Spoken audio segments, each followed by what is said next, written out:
Assalamualaikum warahmatullahi wabarakatuh. Kami dari kelompok 6, kami akan mempresentasikan hasil dari diskusi kami yang berjudul analisis biaya produksi. Dan nama saya adalah Sinta Dewi. Yang pertama, biaya produksi. Biaya adalah semua pengeluaran yang dapat diukur dengan uang, baik yang telah, sedang, maupun yang akan dikeluarkan untuk menghasilkan suatu produk. Biaya produksi adalah semua pengeluaran yang dilakukan oleh perusahaan untuk memperoleh faktor-faktor produksi dan bahan-bahan mentah yang akan digunakan untuk menciptakan barang-barang yang diproduksikan perusahaan tersebut. Untuk menghasilkan barang atau jasa diperlukan faktor-faktor produksi seperti bahan baku, tenaga kerja, modal, dan keahlian pengusaha. Semua faktor-faktor produksi yang dipakai merupakan pengorbanan dari proses produksi dan juga berfungsi sebagai ukuran untuk menentukan harga pokok barang. Kemudian selanjutnya, biaya produksi dapat dibagi menjadi dua, yaitu yang pertama, biaya eksplisit.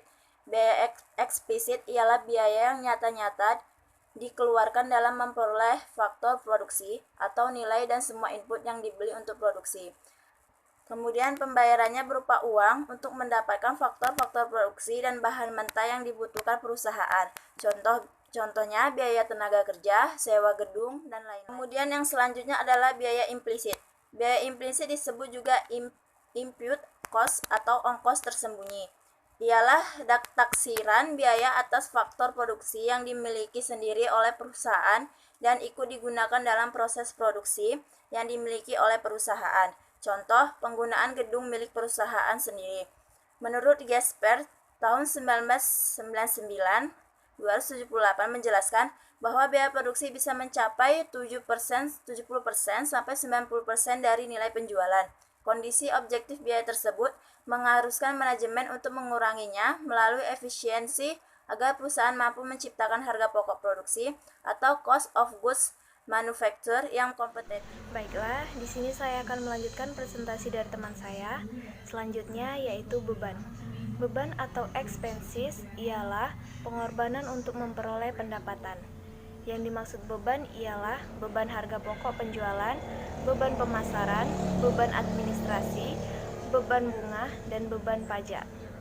Semua perhitungan pengorbanan untuk memperoleh laba bersih setelah pajak disebut expenses. Selanjutnya laba. Laba ialah selisih positif antara pendapatan dan beban.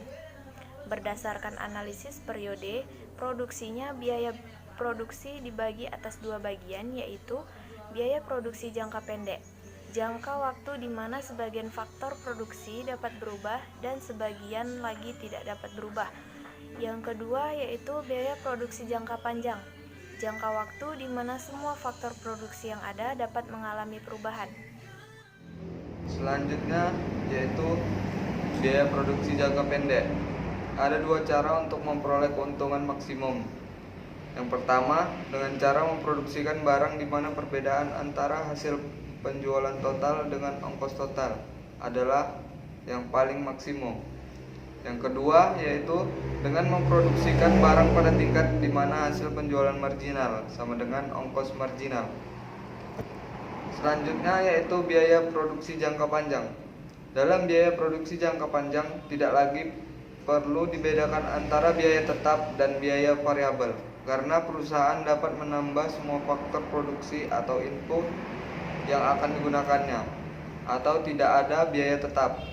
Ini berarti perusahaan bukan hanya dapat menambah tenaga kerja, tetapi juga dapat menambah jumlah mesin dan peralatan produksi lainnya, luas tanah yang digunakan, dan luasnya bangunan pabrik yang digunakan.